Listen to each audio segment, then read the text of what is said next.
ताज्या घडामोडींसाठी स्वानंद न्यूजला सबस्क्राइब करा आणि बेल आयकॉनवर क्लिक करा।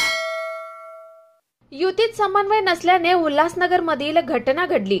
अनेकदा कल्याणमधील तणावाच्या परिस्थितीबाबत युतीत समन्वयासाठी चर्चा झाली, मात्र समन्वय नसल्याने मानसिक तणावातून हा गोळीबार झाल्याचं भाजप माजी आमदार आणि कल्याण लोकसभेचे भाजप निवडणूक प्रमुख नरेंद्र पवार यांनी प्रतिक्रिया दिली आहे। दरम्यान हा लोकसभा आणि इतर निवडणुका पाहता हा समन्वय लवकर घडायला हवा असं देखील ते म्हणाले। झालेली घटना थोडी गंभीर आहे। खरं तर अशा प्रकारची घटना होणं हे कोणालाही मान्य नाही आहे। खरं तर जी घटना घडली ती अत्यंत फ्रस्ट्रेशनमधून घडली। हे फ्रस्ट्रेशन का आलं? खरं तर हा विचाराचा विषय आहे, चिंतनाचा विषय आहे। अनेक वेळेला समन्वयाच्या विषयी चर्चा झाली।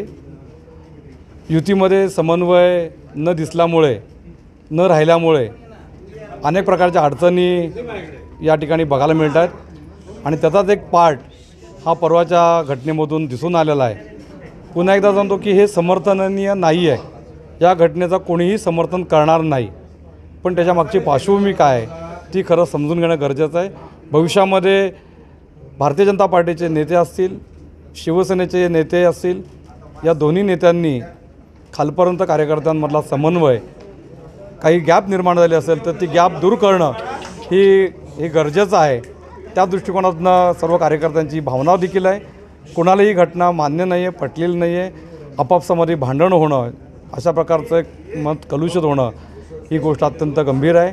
त्यामुळे निश्चितपणे नेत्यांनी यामध्ये तातडीने लक्ष घालून या सगळ्या विषय जे आहेत ते मिटवले पाहिजेत। सगळ्यांमध्ये समन्वय झाला पाहिजे।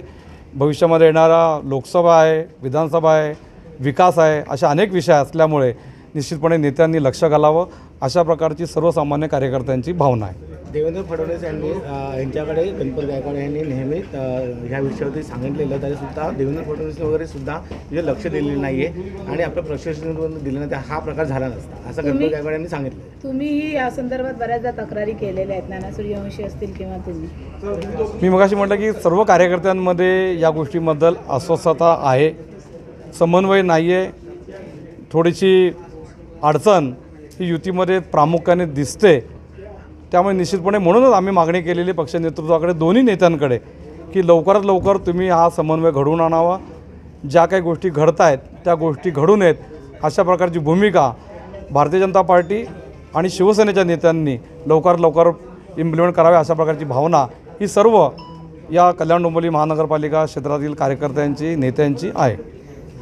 आमदार साहेबांनी कालच्या घटनेनंतर मुख्यमंत्र्यांवर थेट आरोप केले, त्याच्यानंतरही समन्वय होईल असं वाटतंय?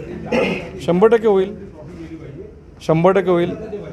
नेतृत्वावरती आमचा विश्वास आहे आणि नेतृत्वाला आमच्यावरती पण विश्वास आहे। त्याच्यामुळे निश्चितपणे भविष्यातला विकास, चांगली कामं ही पूर्ण महाराष्ट्रामध्ये, ठाणे जिल्ह्यामध्ये, आमच्या कल्याण डोंबिवलीमध्ये व्हावीत अशा दृष्टिकोनातून हा समन्वय निश्चितपणे साधला जाईल अशा प्रकारचा विश्वास आम्हा सगळ्यांना आहे। आकाश सहाने, स्वानंद मीडिया, कल्याण। ताज्या घडामोडींसाठी स्वानंद न्यूजला सबस्क्राइब करा आणि बेल आयकॉनवर क्लिक करा।